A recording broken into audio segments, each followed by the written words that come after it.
Atención. Si crees que has visto una boda caótica, prepárate para esto. Lo que estás a punto de leer sucedió en el corazón de la alta sociedad mexicana y fue más un funeral público que una boda. Es una historia de traición, bigamia y un sacerdote que no temía exponer la verdad. Antes de sumergirnos en este escándalo monumental, suscríbete al canal y activa la campanita. Tu apoyo nos ayuda a seguir contando estas historias impactantes sobre cómo la verdad siempre encuentra el camino. El piso de mármol pulido de la Catedral Metropolitana de la Ciudad de México reflejaba la luz filtrada por los vitrales barrocos como un espejo del cielo. Era el día perfecto, la boda perfecta para la hermana menor de Sofía, el Kedasa. Como dama de honor principal, madrina de honor, Sofía se encontraba en el nártex, alisando su vestido de seda color champaña, esperando la procesión.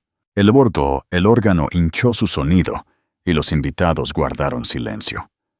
Pero cuando las imponentes puertas de roble se abrieron por última vez, no fue la niña de las flores quien entró, fue su esposo, Marcos, y no estaba solo. Colgada de su brazo iba Claudia, la asociada veinteañera de su firma, la mujer cuyo perfume había acechado su hogar durante meses, la mujer cuyo nombre aparecía en su teléfono bloqueado. Marcos sonrió, una mueca cruel y confiada, y condujo a su amante justo delante de su esposa hasta el primer banco familiar. El aire en la catedral era denso con el aroma a nardos y cera antigua, un olor que Sofía siempre había asociado con el consuelo, con las misas de gallo y los logros de la infancia.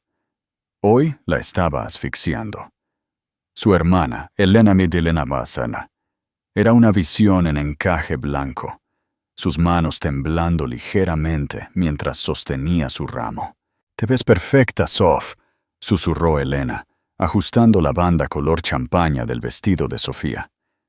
«¿Ya llegó Marcos?» Papá estaba preocupado. Sofía forzó una sonrisa que se sintió como porcelana quebrándose. «Está en camino. Una crisis de último minuto en la oficina». La mentira le supo a ceniza. La crisis tenía nombre, y estaba bastante segura de que olía a Chanel número 5 y descaro. Habían peleado la noche anterior, una discusión circular y abrasadora, que terminó con Marcos durmiendo en la habitación de invitados. Él había jurado que estaría allí. «Por el bien de Elena, Sof, no hagas de esto un drama». Y ahora, él estaba haciendo de esto el único drama. El organista comenzó el preludio. Los padres de Sofía, Ricardo e Isabel, ya estaban sentados en el primer banco, el retrato de la dignidad de la alta sociedad mexicana. Esta boda era tanto para ellos como para Elena. Una demostración de su estatus, su estabilidad, su familia perfecta. Sofía era la hija mayor, la directora de escuela bilingüe, la responsable. Se había casado con Marcos Anderson, un consultor financiero con sonrisa de tiburón y una cartera que enorgullecía a su padre. En el papel, eran una pareja poderosa. En realidad, su matrimonio era una cáscara vacía.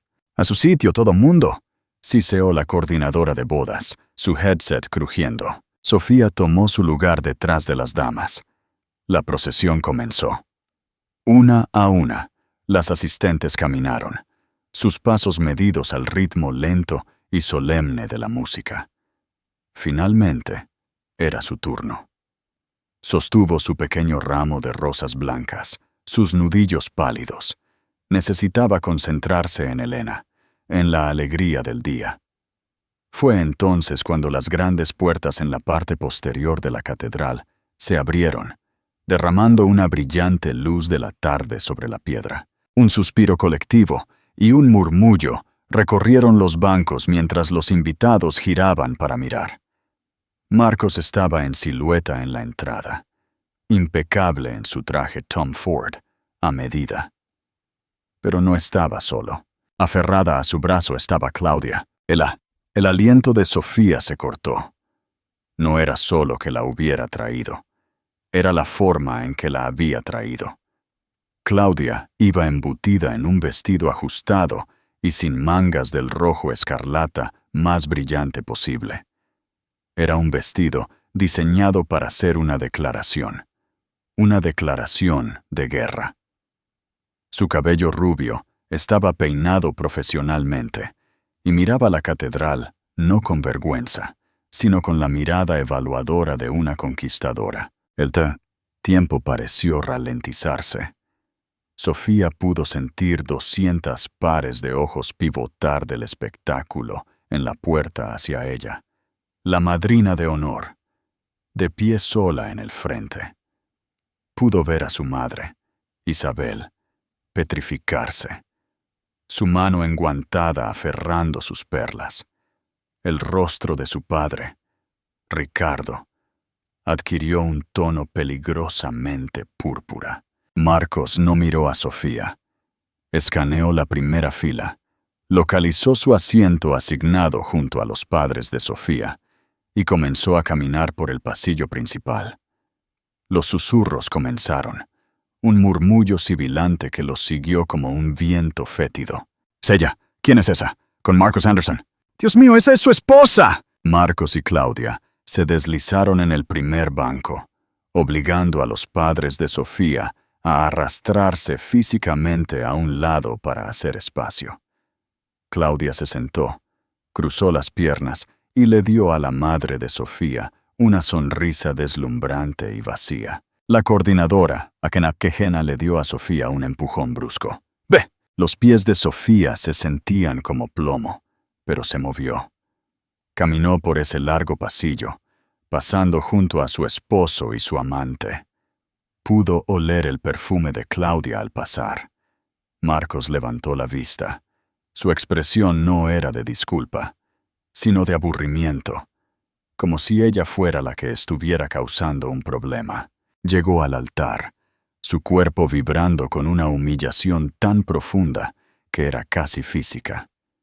Se giró, de espaldas a la congregación, y se enfrentó al sacerdote, el padre Ernesto. El padre Ernesto era un hombre bondadoso, con cabello blanco ralo y ojos que lo habían visto todo. Había bautizado a Sofía y a Elena. Había aconsejado a sus padres. Hoy oficiaba como amigo de la familia. Mientras Sofía tomaba su lugar, vio cómo su mirada se desviaba hacia el primer banco. Frunció el ceño, una línea profunda y perpleja entre sus cejas. Miró a Marcos, luego a Claudia, y luego de nuevo a Marcos, su expresión indescifrable, un color que se parecía menos a un juicio y más a una confusión. Luego el órgano subió a su crescendo. «Aquí viene la novia», comenzó. La congregación se puso de pie, y Elena, radiante y ajena, comenzó su camino hacia una nueva vida, completamente inconsciente de que la vida de su hermana acababa de explotar públicamente. La ceremonia fue una hermosa mentira. Sofía se paró junto a su hermana, una sonrisa fija pintada en su rostro. Sus manos, agarrando el borde del velo de Elena, temblaban tanto que tuvo que sujetar la tela con fuerza. Cada palabra que el padre Ernesto pronunciaba sobre el amor, la fidelidad y la santidad del matrimonio se sentía como un ataque personal y dirigido. «El matrimonio es un pacto sagrado», entonó, su voz cálida y resonante. «Un vínculo santo entre dos almas, al que se entra con honestidad y compromiso total, abandonando a todos los demás». Sofía se arriesgó a mirar por encima del hombro. Marcos estaba recostado en el banco, el tobillo apoyado en la rodilla, la imagen de la indiferencia casual. Claudia, sin embargo, se inclinaba hacia él, su hombro vestido de carmesí, presionado contra su traje. Estaba mirando a Sofía, Una pequeña sonrisa triunfante jugaba en sus labios.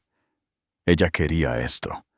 Quería el espectáculo público, la prueba de que había ganado. Los susurros continuaron. La tía Beatriz de Sofía, 3 filas atrás, estaba inclinándose tanto sobre el espacio de su prima, que prácticamente compartían sombrero. El sonido era un zumbido bajo y constante bajo la música sacra. El sonido de su reputación siendo destrozada. Ella recordó 3 semanas atrás. Había encontrado el recibo. Una cena de negocios en un restaurante del que nunca había oído hablar, seguida de un cargo del Hotel St. Regis en la Ciudad de México. Cuando lo confrontó, Marcos desató su marca única de guerra psicológica. ¿Ahora estás revisando mis recibos, Sof? ¿En eso nos hemos convertido?, dijo, su voz goteando decepción. Fue un evento de networking. Alojamos a los clientes de la oficina de Londres. Estás paranoica y, francamente, es agotador. Él la había hecho sentir insignificante. Él la había hecho disculparse. Él la había manipulado, gaslit, tan efectivamente que ella había comenzado a cuestionar su propia cordura. Pero al ver a Claudia ahora en ese vestido rojo en el banco familiar, la verdad era innegable. La luz del gas se extinguió. Fue reemplazada por el resplandor crudo y fluorescente de la realidad. La mirada del padre Ernesto seguía volviendo a Marcos. Era inquietante. El sacerdote conocía a Marcos, por supuesto. Había asistido a su boda hacía 6 años, aunque otro obispo había oficiado. Pero esto no era un mero reconocimiento de un invitado. Era una mirada de escrutinio profundo y absoluto, como si el padre Ernesto estuviera tratando de resolver un complejo acertijo. Marcos, por su parte, evitó los ojos del sacerdote por completo, concentrándose en un hilo suelto en su chaqueta de traje. ¿Aceptas tú, Javier, a Elena como tu legítima esposa? Acepto. ¿Aceptas tú, Elena, a Javier como tu legítimo esposo? Acepto. La voz de Elena era brillante y clara, llena de esperanza. Una lágrima se deslizó por la mejilla de Sofía. Elena la vio y sonrió, pensando que era una lágrima de alegría. Sofía devolvió la sonrisa, la mentira más dolorosa que jamás había dicho. Los votos concluyeron. Ahora los declaro marido y mujer. La catedral estalló en aplausos. El órgano tronó. Elena y Javier se besaron. Un momento cinematográfico perfecto. Sofía, como madrina de honor, fue la primera en seguirlos de vuelta por el pasillo. Tenía que pasar junto a ellos otra vez. Esta vez no miró hacia abajo. Los miró directamente. Se encontró con la mirada de Marcos. Parecía molesto, como si su miseria flagrante fuera una falta de etiqueta. Luego miró a Claudia. La sonrisa había desaparecido, reemplazada por una mirada fría y evaluadora. Era la mirada de un vencedor inspeccionando al vencido. Al pasar Sofía, escuchó a Claudia susurrarle algo a Marcos, seguido de su risa baja y apreciativa. Ese sonido rompió algo dentro de ella. La humillación se cuajó en un nudo frío y duro de rabia. Esto no era solo una aventura, era una ejecución pública, y estaba ocurriendo en la boda de su hermana. Llegó al vestíbulo. Su aliento venía en jadeos cortos y bruscos, y esperó las fotos familiares, la siguiente estación de su cruz personal. Pregunta de interacción y llamada a la acción, a mitad del relato. Marcos usa el «qué dirán» como arma, creyendo que su poder financiero lo protege. ¿Crees que la confrontación pública de Sofía fue la única forma de recuperar su dignidad y poder en ese momento? ¿O debió esperar? Déjame tu opinión en los comentarios. La comunidad quiere saber qué harías tú.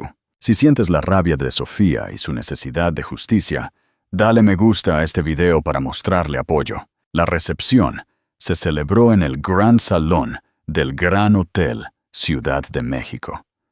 Candelabros de cristal goteaban del techo, y el aroma a champán caro se mezclaba con los imponentes centros de mesa florales. Era el epítome de la elegancia chilanga, una sala diseñada para la celebración. Para Sofía, era una jaula dorada. Marcos y Claudia habían llegado antes que la comitiva nupcial, saltándose la línea de recepción en la iglesia. Ya habían reclamado una botella de champán y una mesa cerca de la pista de baile, conversando con algunos de los colegas jóvenes y aduladores de Marcos, que parecían más impresionados que consternados por su audacia. Sofía, de pie entre sus padres para una foto, sintió la mano de su madre apretar su brazo. «Tienes que hacer algo», susurró Isabel, con la mandíbula tensa, una sonrisa forzada congelada en su rostro para el fotógrafo. «Esto es una vergüenza. Haz que se vaya ella. Ahora». «¿Qué quieres que haga, mamá?», susurró Sofía, el flash de la cámara cegándola. «¿Causar una escena? Es el día de Elena». «El día de Elena ya está arruinado», murmuró su padre, Ricardo, desde su otro lado. «Todos están hablando. Esto nos afecta a todos.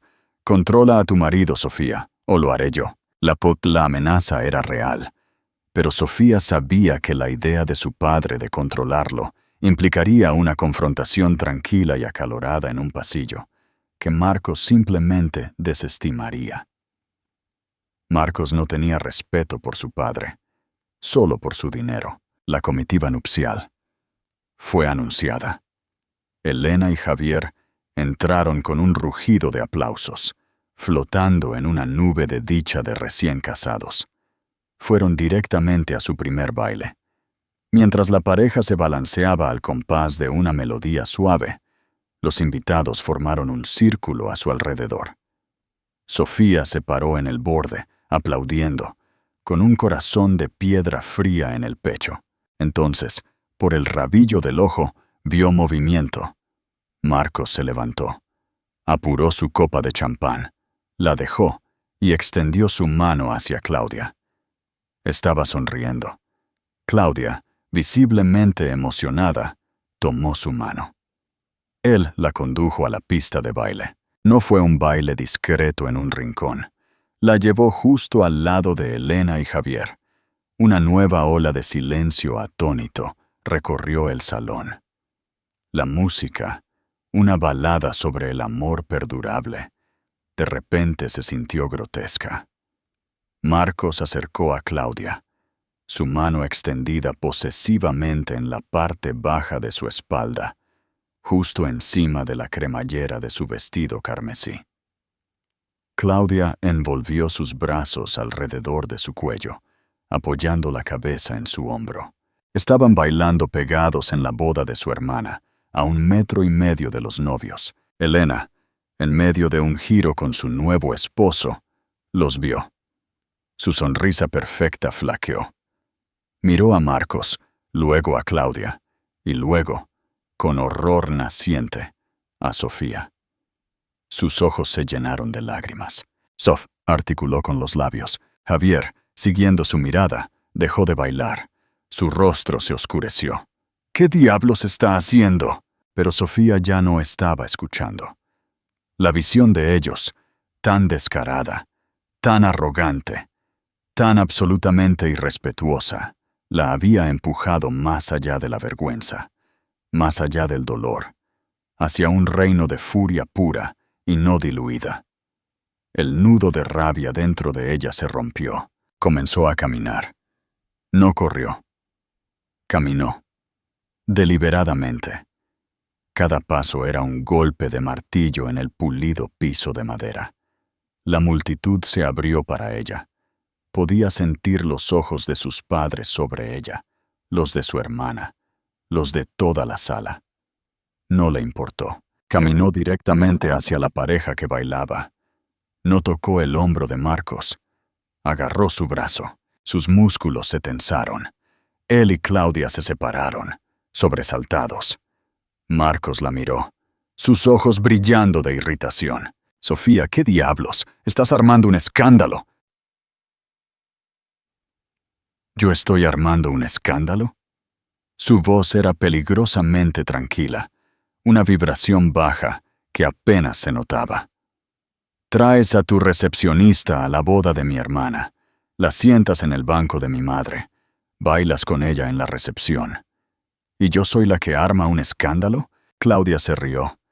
Fue un sonido ligero y tintineante que irritó los nervios de Sofía. Ya no es tu esposo, cariño. Solo estaba esperando el momento oportuno para decírtelo. Supongo que este es. Tú, dijo Sofía, dirigiendo toda su atención a la mujer más joven. No eres nada. Eres un cliché en un vestido rojo. Esta conversación no es para ti. Oye, espetó Marcos, interponiéndose protectivamente delante de Claudia. No le hables así. ¿O qué, Marcos? La voz de Sofía estaba subiendo ahora, ganando fuerza. ¿Qué vas a hacer? ¿Qué es lo peor que puedes hacer? ¿Humillarme? Ya lo hiciste. ¿Avergonzar a mi familia? Lo estás haciendo. ¿Dejarme? Por favor. Te lo ruego. La música se había detenido. El DJ, al ver la confrontación, había cortado el sonido. El único ruido en el gran salón era el tintineo del hielo en los vasos y el sonido de la respiración pesada de Sofía. Este no es el momento ni el lugar, Sofía, siseó Marcos, su rostro una máscara de furia controlada. Era un hombre que valoraba el control por encima de todo. Él había orquestado esto para humillarla, pero había querido que fuera una muerte por 1000 cortes, una exhibición pública de su impotencia. No había anticipado que ella se defendería. Este es el momento y el lugar exactos, replicó Sofía, su voz temblando pero fuerte, resonando en la sala silenciosa. Querías una audiencia, Marcos. Trajiste una, así que démosles el espectáculo por el que pagaste. Tienes razón, Marcos, ronroneó Claudia, saliendo por detrás de él. Lo estaba disfrutando. Díselo. Dile que se acabó. Dile que me amas. Marcos miró a Claudia, luego de nuevo a Sofía. Se enderezó la chaqueta del traje, asumiendo la postura de la sala de juntas que usaba cuando estaba a punto de desmantelar una empresa. Había terminado de fingir. Tiene razón, dijo Marcos, su voz fría y desprovista de emoción. Se acabó, Sofía. Hace mucho tiempo. Estoy con Claudia ahora. Iba a decírtelo la próxima semana, después de que volviéramos de la conferencia en Los Cabos, pero me forzaste la mano. Lo dijo con tal crueldad casual que el aire fue succionado de los pulmones de Sofía. La conferencia en Los Cabos, otra mentira. ¿Cuántas había habido? ¿Y qué? Continuó gesticulando alrededor de la opulenta sala. ¿Qué vas a hacer? No vas a recibir un centavo. Nuestro acuerdo prenupcial es de hierro. Te quedas con el condominio. Te quedas con tu salario de maestra. Yo recupero mi vida. ¿Un prenupcial? Susurró Sofía, aturdida. Lo planeaste. Lo planeo todo, Sof. Deberías saberlo. Se giró hacia Claudia. ¿Ves? Está bien. Solo está histérica. ¡No está bien!, gritó Elena de repente. Había dejado a su esposo en la pista de baile y se apresuraba hacia ellos, su vestido blanco arrugado en sus puños. Eres un monstruo, Marcos. Hiciste esto en mi boda. Mantente al margen, Elenita, dijo Marcos con desdén. Este es un asunto de adultos. ¿Quieres un asunto de adultos? La voz de Sofía se quebró y luego se estabilizó, dura como el acero. ¿Crees que este matrimonio, esta vida que construimos, mi familia, el día de la boda de mi hermana, es solo un contrato que puedes rescindir? ¿Crees que todo es solo un pedazo de papel? Marcos se echó a reír. Fue un sonido corto, brusco y feo. Eso es exactamente lo que es, Sofía. Es un pedazo de papel, un documento, un acuerdo legal que ha expirado. y ya no estoy obligado por él. La finalidad de ello, la absoluta falta de remordimiento, fue asombrosa. Sofía se sintió a la deriva. La habitación se inclinó. Su familia estaba arruinada. Su matrimonio era una farsa, y su esposo era un sociópata. «Un pedazo de papel», repitió ella, entumecida. «Señor Anderson». Una nueva voz cortó la tensión. Era profunda, tranquila, y tenía una autoridad que silenció la sala de manera más efectiva que el DJ. El padre Ernesto estaba de pie justo detrás de Sofía. Debió haber venido de la mesa principal, donde había estado sentado con una tía abuela. Su rostro ya no estaba perplejo. Estaba marcado por líneas de sombría certeza. «Padre», se burló Marcos, sin molestarse en ocultar su molestia. «Con todo respeto, este es un asunto familiar privado. Vuelva a su cena». «Me temo que no lo es», dijo el padre Ernesto, dando un paso al frente. No era un hombre alto, pero parecía alzarse sobre Marcos. Dejó de ser un asunto privado en el momento en que decidió humillar públicamente a su esposa, pero más que eso, se convirtió en asunto mío hace muchos años. La expresión engreída de Marcos vaciló. Un destello de genuina inquietud cruzó su rostro. «No tengo idea de qué está hablando». «Creo que sí», dijo el sacerdote, su voz tranquila pero llevando el peso del confesionario. «Y está muy equivocado acerca de su matrimonio, hijo. Tiene razón en que es un pedazo de papel». Hizo una pausa, y sus ojos se encontraron con los de Sofía. Estaban llenos de una terrible piedad, pero no es el pedazo de papel que tiene con Sofía el problema. Es el pedazo de papel que tiene con Sara. El nombre flotó en el aire, pesado y extraño, Sara. Sofía miró fijamente al sacerdote. «¿Quién? ¿Quién es Sara?» Claudia, por primera vez, parecía completamente perdida. «¿Sara? ¿Quién diablos es Sara? ¿Es otra?» Miró a Marcos, su voz estridente. «Marcos, ¿quién es Sara?» El rostro de Marcos Anderson, generalmente tan bronceado y confiado, se había vuelto de un pálido ceroso y enfermizo. Las venas de su cuello se destacaban. «Está senil», le escupió al sacerdote. «Es un viejo tonto y está mintiendo. Soy muchas cosas, señor Anderson, pero no soy un mentiroso», dijo el padre Ernesto. Su calma era devastadora. «Y mi memoria es, desafortunadamente para usted, clara como el cristal. Puede que usted no me recuerde, pero yo lo recuerdo a usted. Usted vino a mi parroquia, San Judas Tadeo en Polanco. Fue, déjeme ver, hace 8 años, en otoño». Sofía hizo las cuentas, su mente acelerada. Ella había conocido a Marcos hacía 7 años y medio. Se habían casado hace 6. «Usted vino a mí para pedir consejo», continuó el padre Ernesto, su voz resonando en el silencioso salón. «Usted era un joven ambicioso. Tenía un problema que necesitaba solucionar». «Esto es difamación», dijo Marcos, pero su voz era débil. Estaba mirando las salidas, un animal atrapado buscando escapar.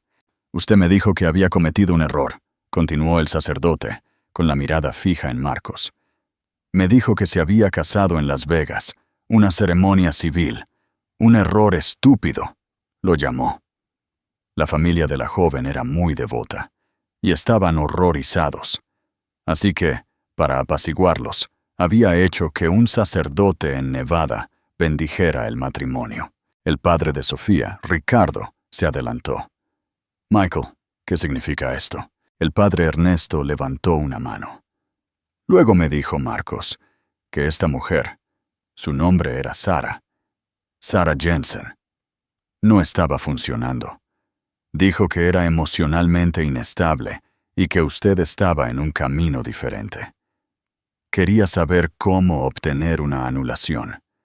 Quería que la iglesia borrara el matrimonio, como si nunca hubiera sucedido». La sangre latía en los oídos de Sofía. Se sintió mareada, agarrando el respaldo de una silla para estabilizarse. «¡Está rompiendo el secreto de confesión!», gritó Marcos, con una mirada desesperada y salvaje en sus ojos. «Domo», dijo el padre Ernesto con severidad. «Usted no vino a mí para confesarse, Marcos. Vino a mí para consejo administrativo y ofreció a mi parroquia una generosa donación de $50,000 si podía acelerar el papeleo. Intentó sobornarme. Ese es un encuentro que uno no olvida». «Dios mío», susurró Isabel, con la mano sobre la boca. «Le dije entonces lo que le diré ahora», dijo el sacerdote. «Una anulación no es una repetición. Es una declaración de que un matrimonio válido nunca existió, y el suyo fue válido. Ambos eran adultos que consintieron. Tenían una licencia civil y una bendición sacramental. Le dije que, a menos que Sara consintiera, y hubiera motivos profundos y comprobables, que usted no tenía, la Iglesia no concedería ni podía conceder una anulación. Le dije que a los ojos de Dios, usted era un hombre casado». Marcos estaba sudando ahora, su caro traje pegado a su espalda. «Obtuvimos un divorcio legal, en Nevada. Fue rápido». «Ah», dijo el padre Ernesto, asintiendo lentamente. «Pero ahí es donde reside el verdadero pecado, ¿no es así?». El sacerdote apartó sus ojos tristes de Marcos y miró a Sofía. «Sofía, mi querida niña, cuando usted y Marcos vinieron a mí para su consejería prematrimonial, lo reconocí. Le pregunté en privado si había resuelto su estado matrimonial anterior. Me juró que lo había hecho. Me mostró un documento, un decreto de divorcio. Dijo que Sara había estado de acuerdo, que todo estaba finalizado. Soy un sacerdote, no un investigador forense». Le tomé la palabra. «¿Qué está diciendo?», susurró Sofía, aunque ya sabía la respuesta. El suelo se estaba cayendo debajo de ella. «Estoy diciendo», dijo el padre Ernesto, su voz quebrándose con una ira justa, «que me sentí perturbado por esta escena. Así que hice una llamada a un colega en el Tribunal Diocesano de Las Vegas, un hombre que conozco desde hace 30 años. Se metió la mano en el bolsillo. Sacó su simple smartphone negro. Resulta que no hay registro de una anulación para un Marcos Anderson y una Sarah Jensen. Y cuando mi colega, Monseñor, sintió curiosidad, hizo una llamada al Tribunal del Condado de Clark. Tampoco hay registro de un divorcio legal. La habitación estaba tan silenciosa que Sofía podía escuchar el zumbido de la máquina de hielo del bar. El documento que Marcos me mostró era una falsificación. El mundo se quedó en silencio. Sofía miró a Marcos, viéndolo verdaderamente por primera vez. La sonrisa encantadora, los ojos confiados, el traje caro. Todo era un disfraz. Debajo había un hombre vacío, una criatura de apetito puro y destructivo. «¿Marcos?», dijo. Su voz apenas un hilo. «Tú, nosotros, nuestro matrimonio». El padre Ernesto respondió por él, su voz suave. «Sofía, él se casó contigo, mientras todavía estaba casado con otra mujer. Tu matrimonio, a los ojos de la ley y de Dios, no es válido. Nunca lo fue. Bigamía». La palabra explotó en su mente. Era una palabra de dramas televisivos escandalosos y novelas antiguas. No algo que sucedía en su vida, en el salón del Gran Hotel, frente a su tía Beatriz. Claudia fue la primera en moverse. Su reacción no fue de dolor o traición. Fue de rabia pura y sin filtros. ¡Un bígamo!, chilló, su voz rebotando en los techos altos. ¡Eres un bígamo! Se giró hacia Marcos y lo empujó con fuerza. «Me mentiste. Me dijiste que ella se había quedado con todo tu dinero, que el prenupcial te protegía. No tienes dinero, ¿verdad? Si este matrimonio no es real, Ella no tiene reclamo, pero yo tampoco. Estás casado con alguna Sara. Todo lo que me dijiste fue una mentira. Ella no estaba desconsolada porque él amara a otra persona. Estaba furiosa porque él no era el premio que ella pensaba que era. «¿Podemos arreglar esto?», balbuceó Marcos, levantando las manos mientras ella comenzaba a golpear su pecho. «¿Arreglar esto?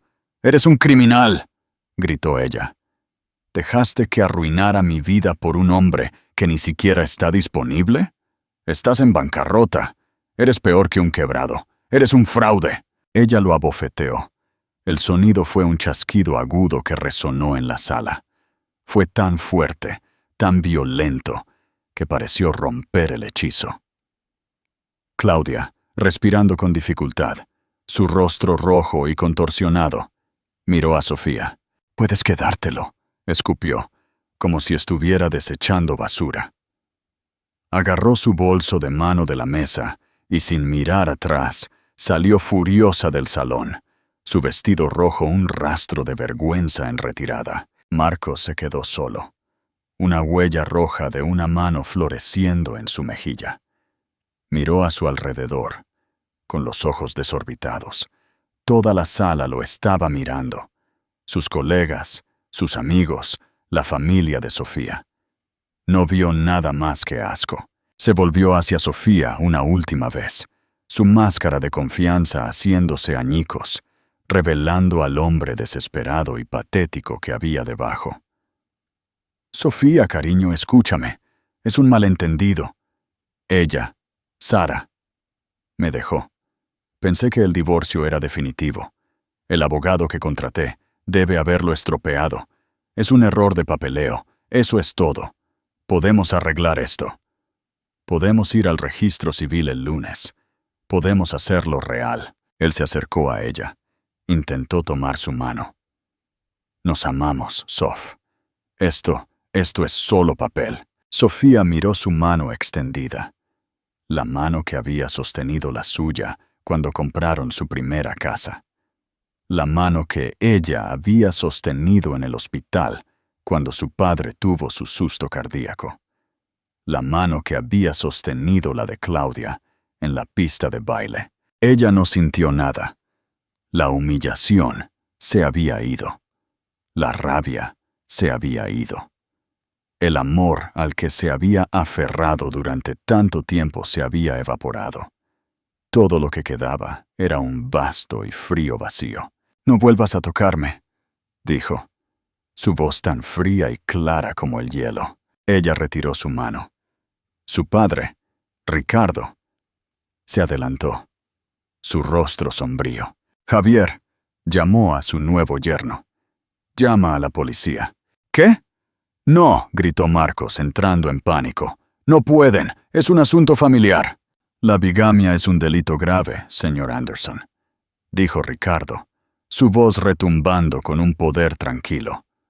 «No solo rompiste el corazón de mi hija, cometiste un delito grave. La defraudaste. Defraudaste a mi familia. Defraudaste a la iglesia». Dos de los padrinos de Javier, ambos hombres grandes que trabajaban en construcción, se movieron para colocarse a cada lado de Marcos. Estaba atrapado. Marcos miró a Sofía por última vez, sus ojos suplicando. «Sofía, no dejes que hagan esto. Después de todo, por favor». Sofía miró a este hombre que le había robado 6 años de su vida, que la había manipulado para que creyera que ella era el problema, que había traído a su amante a la boda de su hermana para destruirla. Pensó en el pedazo de papel del que él se había burlado. «Solo es un pedazo de papel, Marcos», dijo, repitiendo sus propias palabras. «Es solo un acuerdo que ha expirado». Le dio la espalda. Caminó hacia su hermana, que estaba parada junto al pastel de bodas arruinado, con lágrimas corriendo por su rostro. Sofía abrazó a Elena. «Lo siento mucho, Elena», susurró, sus propias lágrimas finalmente llegando. «Siento mucho haber arruinado tu boda». Elena la abrazó de vuelta, fuerte. «Tú no la arruinaste», sollozó Elena. «Él lo hizo y no está arruinada. Es el comienzo para mí y para ti. Detrás de ella, Sofía escuchó a Marcos comenzar a gritar mientras los padrinos tomaban sus brazos. Escuchó la voz fría y autoritaria de su padre. Escuchó el lejano aullido de las sirenas que se acercaban. Ella no se dio la vuelta. Solo se aferró a su hermana. Y por primera vez en 6 años, sintió la posibilidad de ser libre. Los meses siguientes fueron un huracán legal y emocional. El escándalo de la boda Anderson se convirtió en la comidilla de su círculo social, una sórdida historia susurrada durante los cócteles y en los almuerzos de caridad. Marcos Anderson, el consultor brillante, fue revelado como Marcos Anderson, el estafador. La policía, impulsada por los abogados de Ricardo, localizó a Sarah Jensen. Era una bibliotecaria tranquila que vivía en Querétaro. Ella confirmó todo. Ella y Marcos se habían casado jóvenes y tontamente. Cuando él exigió un divorcio para seguir su carrera en la Ciudad de México, ella se había negado, aferrándose a una esperanza equivocada de reconciliación. Él simplemente se había ido. Ella nunca había firmado un solo documento. No tenía idea de que se había casado de nuevo. Marcos fue acusado de bigamia y múltiples cargos de fraude, incluido el decreto de divorcio falsificado que había utilizado para la licencia de matrimonio, y los préstamos bancarios que había obtenido con Sofía como su esposa. Para Sofía, el proceso legal fue brutal. Su matrimonio fue declarado nulo ab initio. Nunca había existido legalmente. El prenupcial del que Marcos estaba tan orgulloso carecía de sentido, ya que era un contrato para un matrimonio que nunca fue. Pero esto no fue la ganancia financiera que uno podría esperar. Debido a que nunca estuvieron casados, las leyes de propiedad conyugal no aplicaban. La hermosa casa que habían compartido estaba únicamente a nombre de Marcos. Sofía se quedó con lo que había traído, su trabajo como directora, su propio pequeño fondo de jubilación y su dignidad. Y para su sorpresa, eso fue suficiente. Sus padres, humillados por el escándalo, la rodearon con un apoyo que no se había dado cuenta de que le faltaba. Habían estado tan impresionados por la riqueza de Marcos que habían ignorado su carácter. Ahora veían a su hija, fuerte y resiliente, y estaban simplemente orgullosos. Elena y Javier fueron su roca. Cancelaron su luna de miel. En su lugar, ayudaron a Sofía a trasladar sus cajas de la gran casa a un nuevo, más pequeño, pero soleado apartamento en Coyoacán. Fue difícil. Hubo noches en las que Sofía se sentaba en su nuevo y desconocido sofá y simplemente lloraba. No por Marcos, sino por el tiempo robado. Por los 6 años que había pasado retorciéndose en nudos para complacer a un fantasma, un hombre que no existía. Pero con cada caja que desempacaba, se sentía más ligera. Había estado viviendo una mentira, y la verdad, por muy catastrófica que fuera, era una base sobre la que podía construir.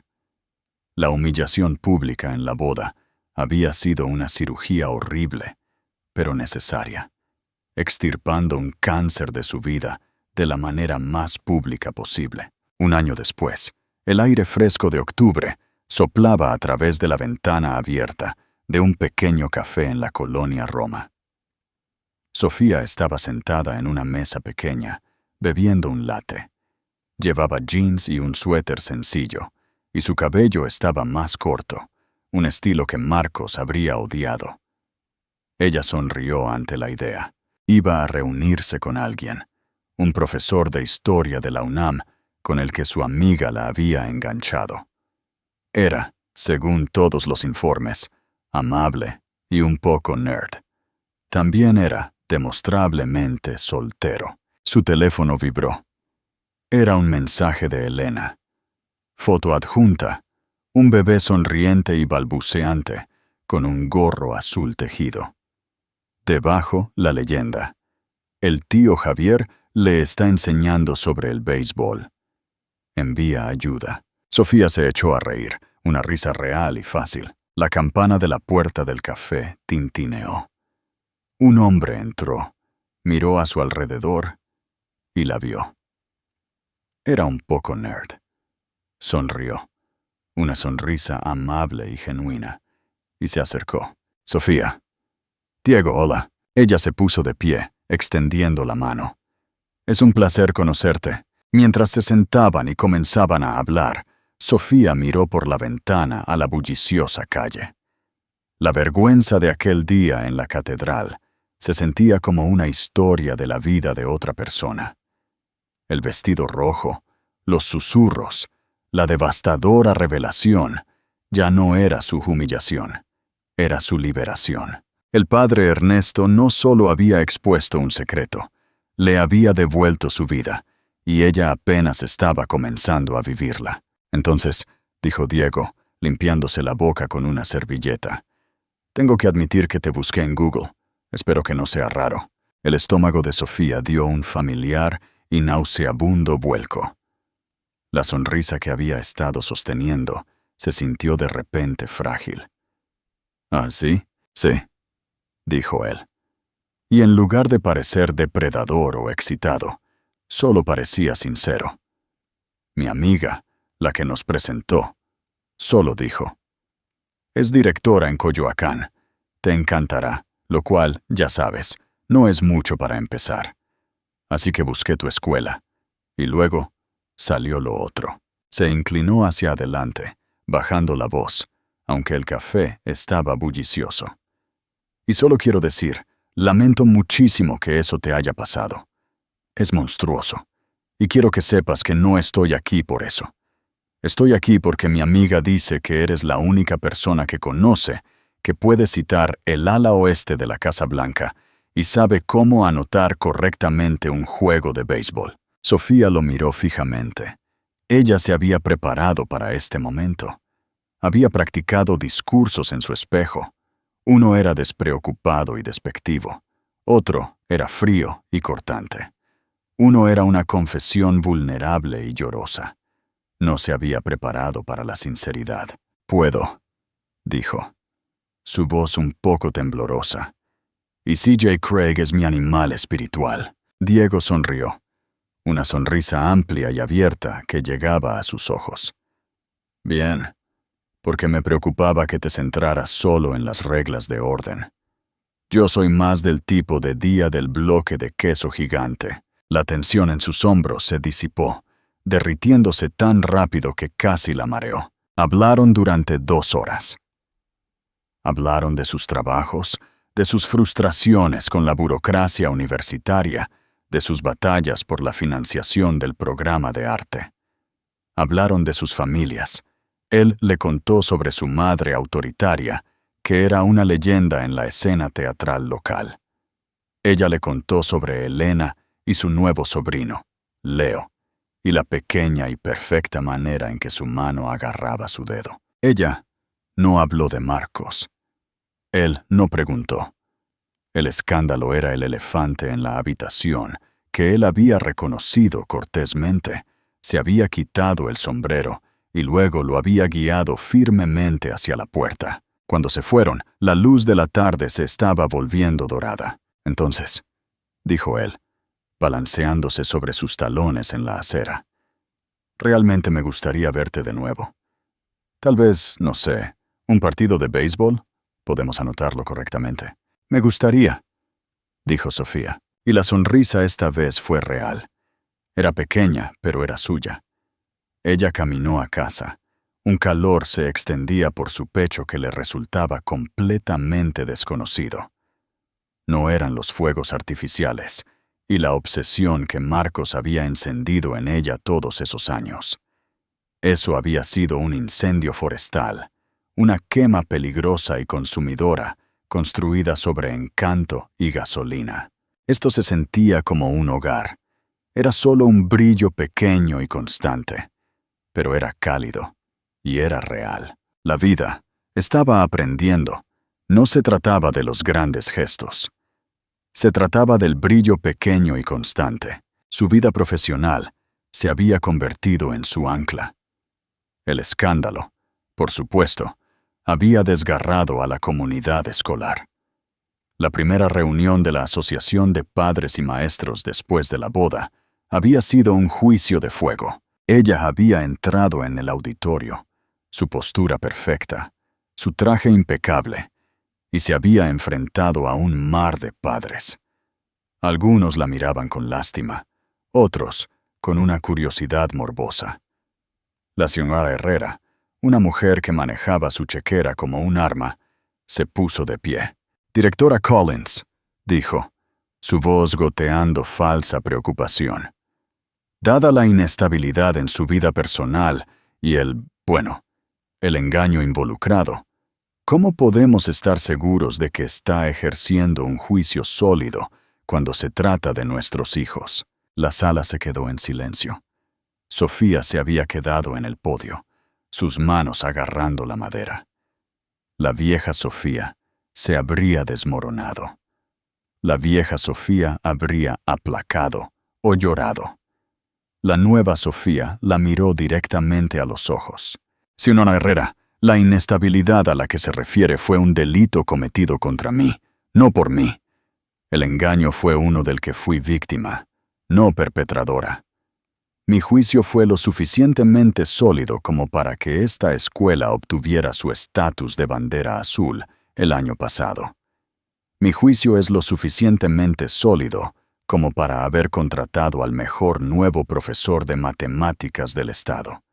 Y mi juicio es lo suficientemente sólido como para saber que mi vida personal, que he manejado con lo que creo que es considerable dignidad, bajo circunstancias horribles, no tiene absolutamente ninguna relación con mi capacidad para dirigir esta escuela». ¿Hay alguna pregunta educativa? Nadie habló. Después de un momento, el señor Méndez, un padre en la parte de atrás, comenzó a aplaudir. Lenta y vacilantemente, otros se unieron a él. El golpe había terminado. A partir de ese día, ella no era la esposa escandalizada. Era, inequívocamente, la directora Collins. Su nueva fuerza estaba templada por una nueva empatía. Ella veía las fallas en las vidas de otras personas más claramente ahora. Cuando un joven maestro, el señor Ávila, estaba luchando, sus planes de estudio un desastre, su temperamento corto, Sofía no lo reprendió. Lo llamó a su oficina, cerró la puerta y solo preguntó: «¿Qué está pasando realmente, Jaime?» Él se había derrumbado. Su esposa lo había dejado. Estaba solo con 2 niños pequeños. Se estaba ahogando. «No te estás ahogando», le dijo Sofía, entregándole una caja de pañuelos. «Estás flotando, y eso está bien. Te conseguiremos un salvavidas». Ella reorganizó su horario. Lo conectó con el consejero escolar. Para él, no para sus estudiantes. Y discretamente, organizó una cadena de comidas entre el personal. Ella había aprendido que una fachada perfecta, a menudo, ocultaba las grietas más profundas. Ese fin de semana, estaba en casa de Elena, tirada en el suelo construyendo una torre tambaleante de bloques con Leo. Elena estaba sentada en el sofá, amamantando al bebé. Una mirada de profunda y exhausta satisfacción en su rostro. «Entonces», dijo Elena, «mamá me dijo que tuviste una cita».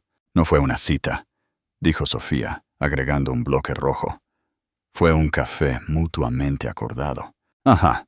¿Y el café mutuamente acordado va a tener un segundo evento mutuamente acordado?» «Quizás», sonrió Sofía, evitando la mirada de su hermana. «Bien», dijo Elena suavemente. «Te lo mereces, Sof. Te mereces algo simple. Has tenido suficiente de lo complicado». «Hablando de complicado», dijo Sofía, bajando la voz. «¿Escuchaste?» Elena asintió. Su expresión se oscureció. «Papá me dijo», La sentencia. El juicio de Marcos había sido rápido. Una vez que se probó la bigamia, los cargos de fraude se le habían pegado como pegamento. Sus caros abogados habían intentado pintarlo como un romántico, un hombre que amaba tan profundamente que había doblado las reglas. La fiscal, una mujer aguda de la oficina del fiscal, lo había pintado como un estafador sociópata que se aprovechaba de mujeres e inversores. El juez había estado de acuerdo con la fiscal. 5 años en prisión estatal, elegible para libertad condicional en 3. ¿Cómo te sientes?, preguntó Elena, su voz suave. Sofía se recostó sobre sus talones, pensando. No siento alegría, no me siento reivindicada. Simplemente me siento terminada, como si la última página de un libro muy largo y muy malo finalmente se hubiera pasado. Ya no es mi problema, ni siquiera es una persona, en realidad. Es solo un evento, algo que sucedió. ¿Qué pasa con, ya sabes? Elena gesticuló vagamente. ¿El dinero? No hay dinero, dijo Sofía rotundamente. Entre lo que los abogados de Sara están reclamando como la única esposa legal y los inversores que defraudó, todo el imperio era un castillo de naipes. Mi abogado fue muy claro. Me alejo con lo que vine, lo cual está bien. Tengo mi trabajo. Tengo mi apartamento. Ella miró a su hermana y sobrino. Tengo lo que importa. Pocas semanas después, Sofía se encontró en la biblioteca Vasconcelos. Los techos abovedados del gran salón de lectura siempre la calmaban. Estaba investigando propuestas de subvenciones para un nuevo laboratorio STEM. Estaba inmersa en una base de datos cuando la mujer en la terminal a su lado dejó escapar un largo y cansado suspiro. «Estas bases de datos son imposibles, ¿verdad?», murmuró la mujer, más para sí misma que para nadie. «Pueden serlo», asintió Sofía mirando. La mujer estaba a finales de sus 30, con cabello castaño lacio, recogido en un simple clip.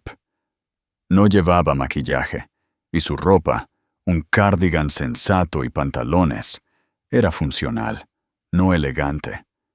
Pero fueron sus ojos los que atraparon a Sofía. Eran de un suave color marrón avellana y contenían una tristeza familiar y profunda. Mientras Sofía miraba, el bolígrafo de la mujer se le escapó de la mano y rodó por el suelo. Sofía se inclinó para recuperarlo, su mano rozando la de la mujer al devolverlo. «Muchas gracias», dijo la mujer, su voz tan suave como sus ojos. «Estoy completamente desorientada. Esta ciudad es demasiado. Solo estoy aquí por unos asuntos legales. Luego vuelvo a Querétaro». Las palabras golpearon a Sofía con la fuerza de un golpe físico. «Querétaro. Asuntos legales». Miró a la mujer de nuevo. Realmente la miró. El cabello ratonil, el comportamiento tranquilo, la bibliotecaria en Querétaro. «Dios mío», susurró Sofía, su mano subiendo a su propia garganta. «¿Tu nombre es Sara?» La cabeza de la mujer se levantó bruscamente. Sus ojos ya no solo tristes, estaban abiertos por la sorpresa y un repentino miedo primal. «¿Cómo sabes mi nombre? ¿Quién eres?» «Oh, soy Sofía», dijo, su voz apenas audible. «Soy Sofía Collins, la mujer con la que se casó en la Ciudad de México». El rostro de Sarah Jensen se puso blanco. Las dos mujeres, las dos esposas de Marcos Anderson, se miraron bajo el vigilante resplandor verde de las lámparas de lectura. Aquí, en este templo del conocimiento, estaba la única persona en la tierra que realmente entendía el secreto y silencioso naufragio que Marcos había dejado atrás. Las manos de Sara comenzaron a temblar. «Vamos a otro lado», dijo Sofía, su voz recuperando su fuerza.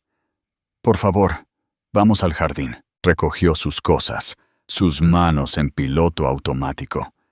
Sara, aturdida, hizo lo mismo. Caminaron en silencio. Dos fantasmas atravesaron los pasillos de mármol y se dirigieron al impresionante patio central de la biblioteca. Se sentaron en un banco de piedra, el sonido de la fuente llenando el aire. Durante un largo minuto, ninguna habló. Sara fue quien rompió el silencio. Me dijo que estaba muerto. Sofía se giró. ¿Qué? No literalmente, susurró Sara, torciendo un simple anillo de plata en su dedo. Pero cuando se fue, y yo no le di el divorcio, simplemente se desvaneció. Cambió su número, sus correos electrónicos rebotaban, sus padres me dijeron que se había mudado a Europa y que no quería contacto. Simplemente asumí que se había ido. Una parte de mí, creo, simplemente lo archivó como un error, una vida que había muerto. Y luego un abogado de tu ciudad me encontró y me contó esta pesadilla. Él me dijo Sofía, su voz hueca, que eras inestable, que habías tenido un colapso y que él había tenido que obtener un divorcio rápido en Nevada para protegerse. Me mostró los papeles, la falsificación, dijo Sara, asintiendo. La policía me lo mostró. Ni siquiera parecía mi firma. Miró a Sofía, sus ojos finalmente llenándose de lágrimas. Me arruinó por un tiempo. Yo era tan joven, pensé que su encanto era... Pensé que era luz, no me di cuenta de que era fuego. Es un estafador, dijo Sofía, la palabra sabiendo a veneno. No te amaba a ti y no me amaba a mí, amaba la idea de nosotras, amaba lo que representábamos. Tú eras su esposa devota para apaciguar a su familia. Yo era su esposa de estatus para construir su carrera. Solo éramos accesorios. Ese vestido rojo, dijo Sara de repente, un destello de ira en sus ojos. Los periódicos, los blogs, todos hablaban de la mujer del vestido rojo. Claudia. Apenas nos mencionaron a mí o a ti, solo a él y a ella. Ella fue una tonta, dijo Sofía. Era como nosotras, solo que pensó que estaba en el engaño. No se dio cuenta de que era solo otra víctima. Se sentaron y por primera vez, Sofía compartió toda la historia. No la versión legal y desinfectada, sino la verdad cruda y emocional. La manipulación, la forma en que él la hacía sentir insignificante, la humillación pública en la boda. Sara escuchó y, a cambio, compartió su historia. El romance relámpago en la universidad, la boda rápida, la naciente y terrible comprensión de que el hombre con el que se había casado era una cáscara hueca, todo superficie y sin sustancia. Los años que había pasado reconstruyendo su vida, sintiéndose siempre como un fracaso, como si ella fuera la que no podía retenerlo. No fue culpa nuestra, dijo Sofía, y se lo estaba diciendo a ambas. Nunca fue culpa nuestra. Él es un agujero negro, solo consume. Tengo que irme, dijo Sara, finalmente, mirando su reloj. Tengo una reunión final con mi abogado antes de volar a casa esta noche. Se puso de pie y Sofía se levantó con ella. Torpemente, las dos mujeres se miraron. Estaban unidas por un trauma que nadie más podía entender. No eran amigas, probablemente nunca se volverían a ver. Pero en ese patio eran aliadas. Espero, comenzó Sara, y luego se detuvo. Espero que encuentres la felicidad, Sofía. Pareces fuerte. Tú también. Sara, dijo Sofía. Tú sobreviviste a él primero. Eso te hace la más fuerte de todas. Sara esbozó una pequeña sonrisa acuosa. No ofreció un abrazo, pero extendió la mano y tocó brevemente el brazo de Sofía. Gracias. Por esto. Por no odiarme. ¿Cómo podría odiarte?, respondió Sofía. Somos las únicas dos personas en el mundo que conocemos la verdad. Sara asintió. Luego se dio la vuelta y se alejó. Sus zapatos sensatos cliqueando en la piedra. Sofía la vio irse, hasta que desapareció de nuevo en las sombras de la biblioteca. Sofía salió de la biblioteca al sol brillante de la tarde. El aire se sentía agudo y limpio. Pensó en Marcos en una celda. Pensó en Claudia, donde quiera que hubiera huido. Pensó en Sara, en un avión de regreso a su vida tranquila. Y pensó en Diego y el mensaje de texto que le debía sobre el partido de béisbol. Su vida no era la que había planeado. No era la historia perfecta y dorada que sus padres habían querido para ella. Era una cosa desordenada, complicada y a veces dolorosa. Pero era suya, cada pedazo de ella. El escándalo, el trabajo, el nuevo apartamento, la esperanza de un simple partido de béisbol con un hombre amable. Sacó su teléfono, la luz del sol brillando en la pantalla. No se sentía como una víctima, ni siquiera se sentía como una sobreviviente. Simplemente se sentía como Sofía, y estaba, finalmente, lista para ver lo que venía después. Ella sonrió y comenzó a escribir. Conclusión poderosa y llamadas a la acción finales. La verdad, cuando finalmente sale a la luz, a menudo es más desordenada y dolorosa que la mentira que hemos estado viviendo. El mundo de Sofía se hizo añicos frente a todos los que conocía, pero en esos pedazos rotos encontró su libertad. Salió de ese salón de baile, no como una esposa humillada, sino como una mujer que había sobrevivido a un elaborado engaño.